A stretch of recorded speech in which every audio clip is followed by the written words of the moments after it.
Alright guys, it's going to be a very basic tutorial on how to do the sprint double jump, or the SDJ, as it's more commonly known in the community. If you're new to running the game, you've probably seen this mentioned, or seen people make jumps that you haven't been able to make. There's a good chance this is the trick that they're using. First things first, I got the input viewer, so for my controller, in the bottom right, just so you can clearly see what I'm trying to do here. I have sprint on L1, as you can see, and I have jump on X. And pretty much for the sprint double jump, that's all you need is the sprint jump, and then obviously the analog stick to move. It's pretty self-explanatory, but basically what a sprint double jump is. Normally when you're holding sprint, as you can see here, if you're holding sprint and then you jump, you get this sort of front flip jump, and it doesn't allow you to get a second jump out of that. You have to be not sprinting to get the double jump, and that's how you usually get to, you know, kind of higher places or whatever. There is a way with the sprint double jump to conserve the sprint momentum into a double jump. And all you have to do is you have to be holding sprint and then let go of sprint, and then pretty much immediately you have to press a jump afterwards. I'm actually missing it a lot here. This is what happens if you press X too fast. There we go, there's one.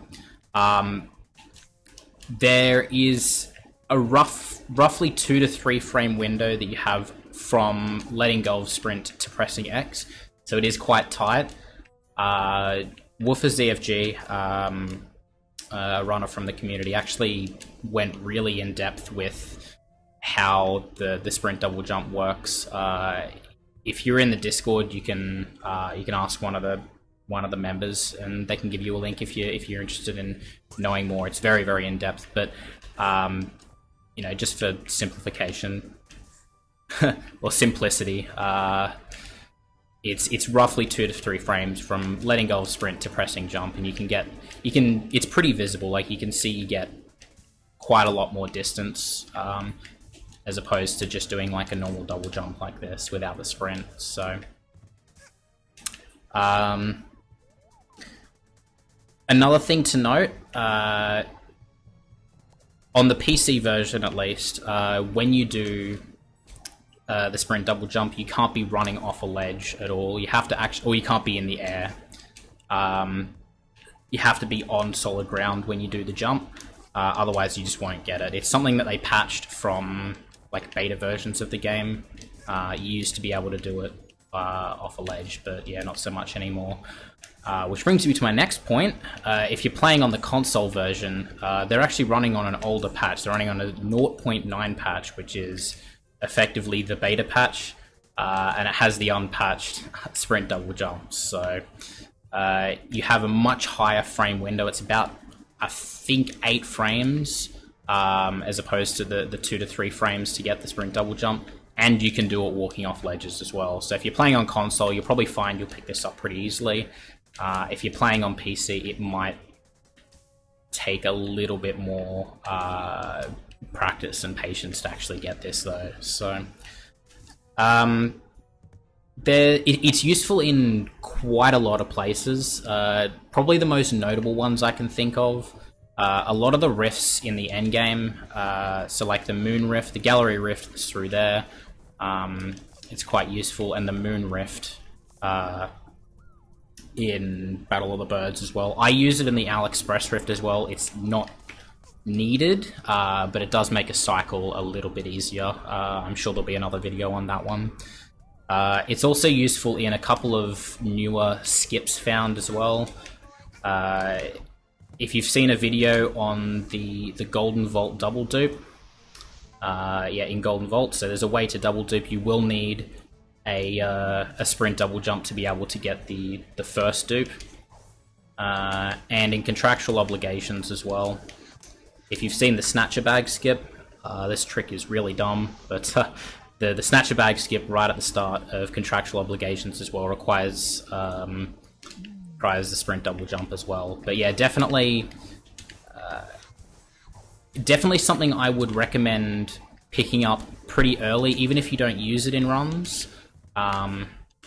It's just nice to get used to early on, so that way you can like implement it quite easily once you start getting better at the game. But yeah, hopefully this was at least a little bit helpful. I guess I can show it off in use, like with and without a sprint double jump. I'm just gonna do it in the AliExpress Rift, just because I find this one the easiest. But so without it, that's kind of the distance that you can get without the sprint double jump, and I'll get it with a sprint double jump, hopefully first try. Nope, not first try. But yeah, it makes this jump possible. And like I said, you can do this without a sprint double jump, but I prefer it with, personally. So, and you can see just how much more distance I got with the sprint double jump, so it is quite useful. I'll show it off in the moon as well, just so you can get a couple of examples. So sprint double jump, normally if you're not doing the sprint double jump, what you would do is you would hit both of those buttons and it'd bring out a platform to be able to get to the next area. It's not too much slower, but obviously if you can do the sprint double jumps, this is probably one of the first ones you want to incorporate. It's a little bit hard just because these guys are here, but I actually got that first try. But yeah, you can do it from the top there as well.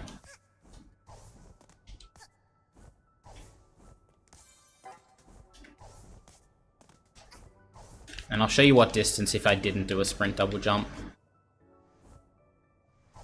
You get like nowhere near enough distance to even make that.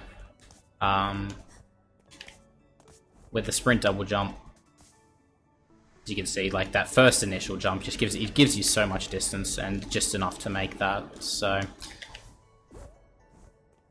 but yeah, I guess that's pretty much it. It's something you'll have to play around with. Like I said, it's just something that you have to get used to. The timing is yeah, it's not easy at first. A lot of people, I've noticed, like a lot of people starting out, just practice in the spaceship here, just because it's a big, a big floor area that you can practice it on. So definitely try it out and just kind of jump around the spaceship like I'm doing here. Figure out the timing, and yeah, you should be able to pick it up for sure. And yeah, I guess that's it. Good luck with your learning.